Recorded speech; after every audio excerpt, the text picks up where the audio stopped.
are very happy to be here. We are very grateful for having been invited in this marvelous country. And we must, as Daniela told you, we must apologize about, not only about our bad English, but I must apologize too because we decided that we must give you some bad news about the continuous increase of neurodevelopmental disorders in some countries, as USA, United Kingdom, Italy, because we are really convinced that only a great alliance, and we spoke to Swati about this alliance, can make the difference in the next years, can try to make the difference and to reduce this increase that is all over in the world. I'm not a teacher, I don't work in the school,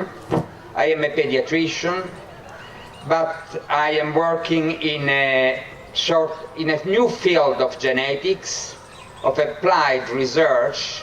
This field is epigenetics. And I met Daniela 5 years ago, and we decided to work together to understand the mechanism of this increase of neurodevelopmental disorders. And we are really convinced that only working together, medical doctors and psychologists and teachers in a great alliance, only this alliance can do the difference. To introduce this complex issue, I have decided that the best way perhaps is to show you an important article, an important paper that was published on the most important journal, medical journal of the world, which is Lancet, some years ago, 12 years ago. This article posed the problem of a silent pandemic of neurodevelopmental disorders, silent pandemic, because the authors, a pediatrician and an epidemiologist, told that nobody is telling exactly what means these pandemics. I will show you the data of the increase and you will understand. The increase is, for the moment, is in the north of the world, and I think that these countries can make the difference in the next years. You will see that perhaps we will find a way to reduce the exposure of moms and fetus, which is perhaps the main problem that can explain this increase. So, 7 years ago, the same authors published on the Lancet Neurology a review of the literature showing that the diffusion in the environment of a lot of metals in the atmosphere of the great cities and pesticides in the food chains can explain the great part of this increase. If you look at this graph, you can see that in the following years, the epidemiological data confirmed not only the increase of the neurodevelopmental disorder. Some authors and researchers claim that autism is the fastest growing developmental disorders in the world, but also of depression, for example. About one person on 9 in USA is affected by major depressive disorder. And perhaps this is the most dangerous one, neurodegenerative diseases. You know, Alzheimer's disease was very rare 50 years ago. In the autopsies of people 50 years ago, Alzheimer's was quite didn't exist 50 years ago. Now we have in Italy 1,200,000 people with these diseases, and in USA 5,000,004 with the same diseases, and this is the trend. So we must try to find a way to change these trends, and we are convinced that we can do it. This is the increase, for example, of autism in USA.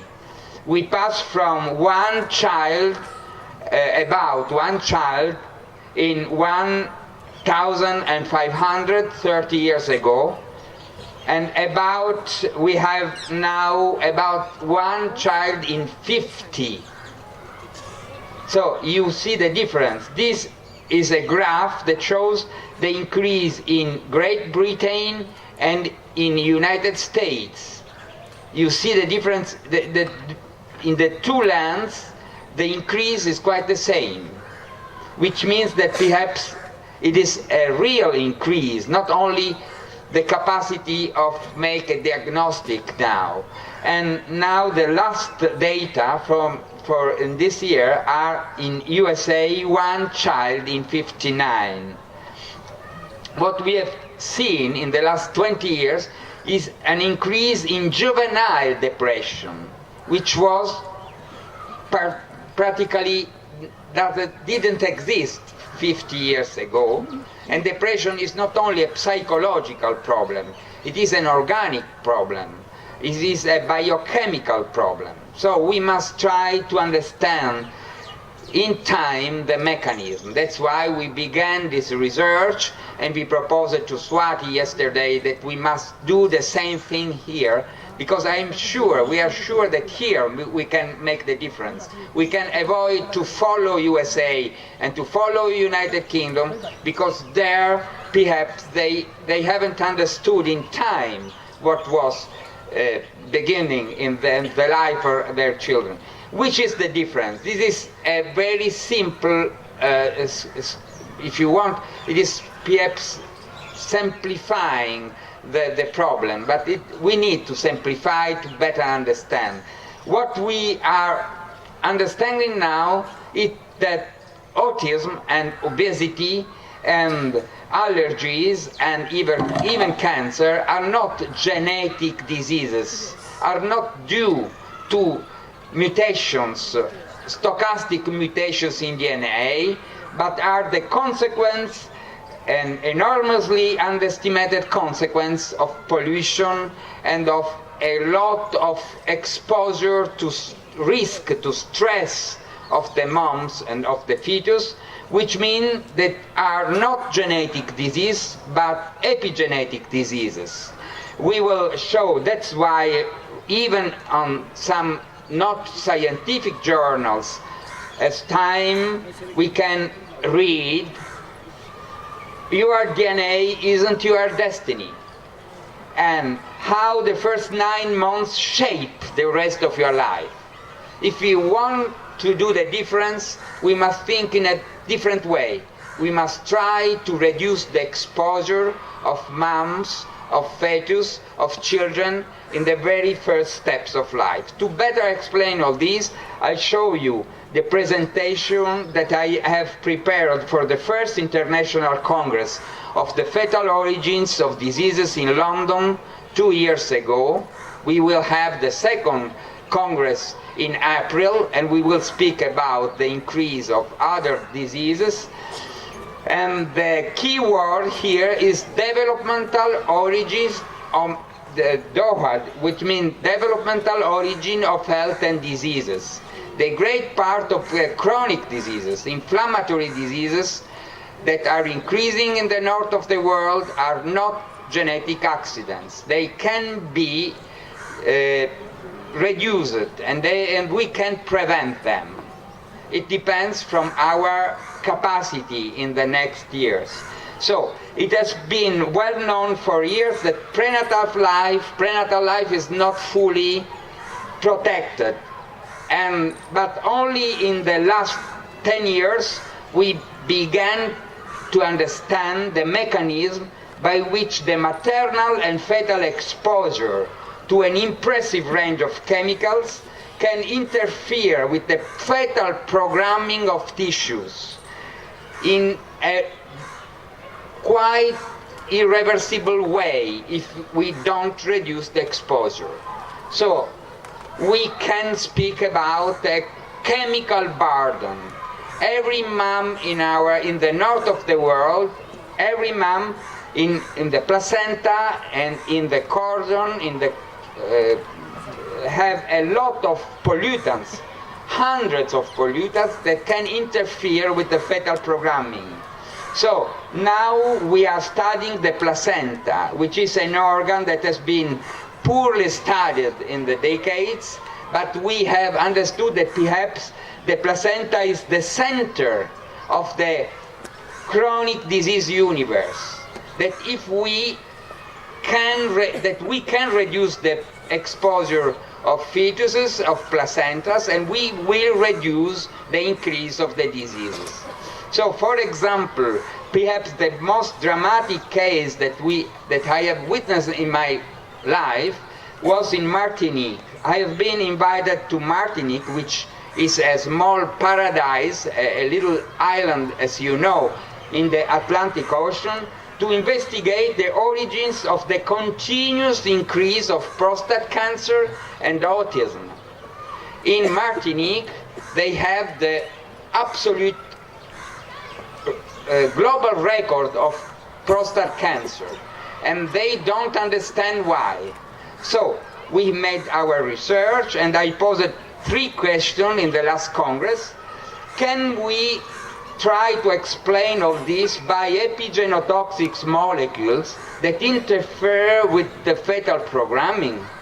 Can we explain by the fact that in Martinique it is 30 years that the banana plantations are full with one pesticide, which is the chlordecone, which has been used for 30 years without controlling the effect on the fetus. So, can we try to explain by the exposure of moms and fetus this epidemiological transition? And can we reduce obesity and diabetes too, juvenile diabetes too, which is a disease that we didn't know 30 years ago? Yes. Juvenile diabetes disease is a new disease, and cancer is increasing in the very first years of life, and autism and depression and Alzheimer's disease. Can we reduce all these kind of diseases? We are sure that we can do it. This is the site of the European Community, which says that in the main fetal organs we have a concentration of pesticide, for example, that is higher than in the corresponding maternal organs. You understand? In the fetal organs we have much more pesticide than in the fetal organs, than in the mother. So we must do the difference. The placenta all over the world increase to be inflamed, and what we are witnessing is the increase in prematurity. One child on 10 child in Italy, for example, is born prematurely in the last 20 years. And there is a continuous increase of the grade premature, which means that children that are born in the, for example, 24, 25, 27 week. So the most serious consequence of the increases of all these will be evident after decades, what we are studying with epigenetics is exactly this problem, that we must act now. For example, we have received from the Italian Ministry of Health a lot of money to begin research on the placenta of the most polluted city in Italy. So what we are currently facing is a sort of paradigm shift. To understand all this, we must try to understand 7 key words. The first is epigenetics. Epigenetics is not genetics. It's a different way of considering DNA. the environment is much more important than we have thought for decades. And the other 5 words are fetal programming, developmental plasticity, evolutionary medicine, developmental origin of health and diseases, and the last key word is epidemiological transition, which means the continuous increase of inflammatory diseases. So, to better explain all this, for the last 50 years, we have considered DNA as the code and the blueprint for the assembly of our phenotype. This is what we have studied, for example, in Genome Project. It was very important, but we have not understood that the chronic diseases, the inflammatory diseases and cancer are not the consequence of a misprint, of a mismatch, of mutations. What we are trying to understand is that perhaps there is no changes in our phenotype that is not induced by something in the environment which is not modulated by the epigenome, which is a sort of software of DNA, which is not conditioned by the DNA. DNA is only a general blueprint, but the environment induced the DNA to work in a different way, to program itself in the fetus in a bad way if we give bad information to the fetus. Do you understand the difference of this way of considering science in a scientific way, this epidemiological transition? So we must work much more in trying to understand and to look to the possibility of have strategies in the very first years of life for the child. Epigenetics means that epigenetic means that the fetus is much more sensible to the information coming from outside, because we have a sort of flood of information that come from outside and that can induce the DNA to program itself. This is a completely different way of considering the genome.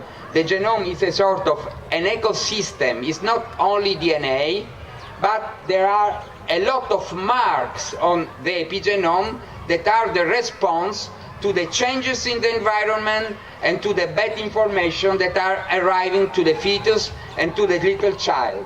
So, the second word is environment. We must reduce the pollution, we must reduce the bad information that come to the cells and that can induce the epigenome to change. The fetus is particularly vulnerable to changes in the external and the internal environment. So, we must defend it. We must reduce the exposure in the very first step of life if we want to change the developmental origin of health and diseases, and we want to reduce neurodevelopmental disorders. This is a very simple way of considering all the problem. We have 2 kinds of project inside. One is the DNA, which is the product of phylogeny, which has millions of years, which is the same, quite the same in everybody. But then we have a software, which is the epigenome, which is the product of ontogeny, which means 9 months of life.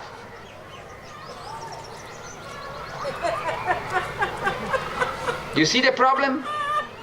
DNA doesn't change. Nobody understood. After some millions of years, you don't see the differences. Because these 5 primates have the same DNA. This is a great danger, this is a great risk. But anyway, it was not me that have decided to show this picture. It is the Sanger Institute, and the Sanger Institute is the most important institute that is studying the genome everywhere in the world. So what they mean is that DNA doesn't change quickly. But what's changing, what is continuously changing, is the software. And the great part of the chronic diseases are only the consequence of something wrong that we are giving to the fetus and to the little children. So That's why we are here, to try to ask you. We must make an alliance. Pediatricians and neonatologists and gynecologists cannot work alone. We must work in the schools. We must work with teachers, with psychologists, and with parents. We must inform parents to make the difference. Because the changing of the diseases is this. You see, in 40 years, all the acute diseases, you know, the infectious ones, are decreasing, but the chronic diseases and the inflammatory ones and cancer are increasing. Not genetic diseases, not mutations, but only these pandemics are increases only because information that we give to fetus are wrong. So we must make the difference.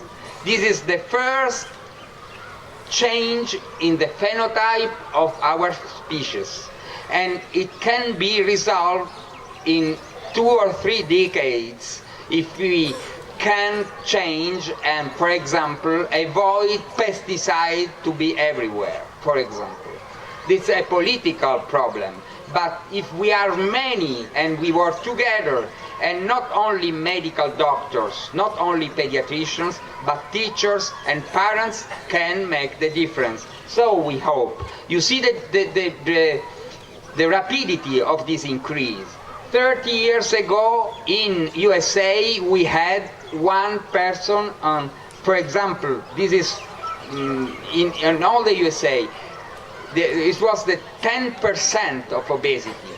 Now we have 35% of obesity in USA.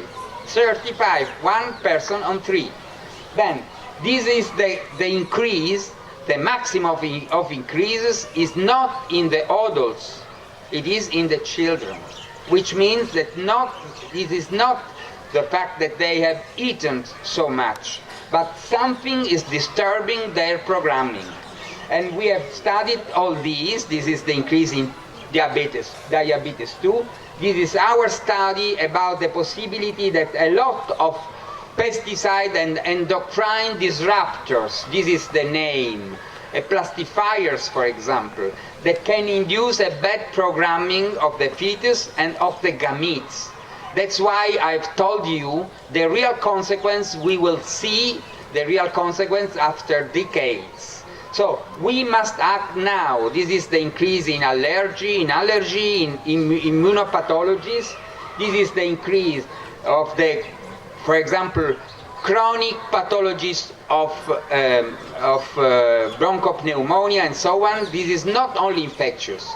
These are pediatric diseases. This is the exposure of children to traffic and to pollution. And the maximum of increase of cancer, this is Lancet, is not in the adult, but it is in the very first 2 years of life. And it is not leukemia, which is the common cancer in children, but it is neuroblastoma, rhabdomyosarcoma, and lymphoma. We can avoid all this. It depends on our possibility to have a political effect and to reduce pollution and to increase information in the families, in the schools, and so on. So what we have tried to understand is in which moment the exposure is most dangerous. In the fetus, perhaps, that's sure. We are find the way to understand, for example, where they in Italy, for example, in the regions in which they use pesticide and they put a lot of pesticide, we have the double and even more than the double of autism. And in the countries in which we have too much incinerators, that's the same. And in the situation in which, for example, the mother smokes during pregnancy, we have the same effect. And we have seen that even the brain is damaged by traffic. And we have seen that the problem, the biggest problem, is not particles. It is the ultra-fine particles, the very little ones. The very little ones, the ultra-fine particles, can pass through the, for example, through the olfactory nerve, can go directly in the brain and can damage the brain.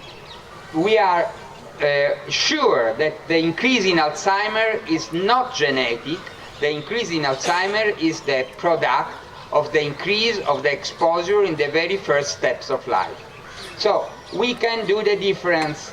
The last problem, but not, I think that not the least, and Daniela has told you, is the increase in electromagnetic fields. This is a paper we have published last year demonstrating that if we expose, for example, rats to electromagnetic fields, we can impair their memory and their cognitive capacities. So rats are not so different from us. Their brain is constructed in the same way. The last problem, perhaps, I hope that the last problem, but it is very interesting, is the stress. Maternal stress is the same in every animal. And what we have seen is that maternal stress gives some epigenetic change in the brain of the kids. And what we have seen is that in a great study in USA, that the suicides, you know, that people that got suicide have the same epigenetics mark in their brain that have the rats that have been exposed to stress in the very first years of their life. Do you understand all this? And the last news that I give you is that we have tried to understand why the kids, the children, and even the nephews of people that have experienced something like Auschwitz, for example, have the same epigenetic marks in their brain. So this is epigenetics, this is not genetic, this is not DNA, these are not mutations. We can do the difference. We must act very rapidly because our brain is not damaged. It is only the neural circuits that are disturbed. This is quite different. Do you understand? Yes. It's our possibility to change this bad reality, making an alliance, working together, medical doctors, pediatricians, gynecologists, and teachers and parents. We must give the correct information, and we must have a political effect to change the situation. Many thanks. Thank you so much, Dr. Burgio. Valuable insights. Dr. Wirtz, may we request you to come on stage to felicitate Dr. Burgio, please.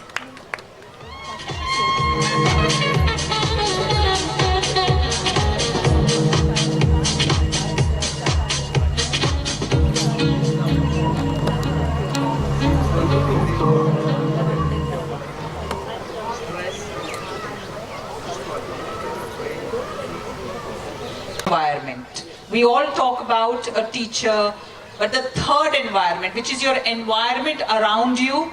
Dr. Daniela spoke about emotions, that's also part of your environment. And Dr. Burgio spoke about pollution, which is so important. And one of the most important things that he spoke about is how pediatricians, doctors, psychologists, teachers and parents will now have to come together if we want to save children, if we want to save our children, our future. So I think he deserves a huge round of applause because it's very important whatever he spoke about. He spoke from the point of view of science, and I was looking around for Dr. Dalwai, but I think he had gone to attend to somebody who had fallen down. We have one of the oldest in age and experience, Sophie Ahmed, who has come to attend, and she had a small fall while she was coming here.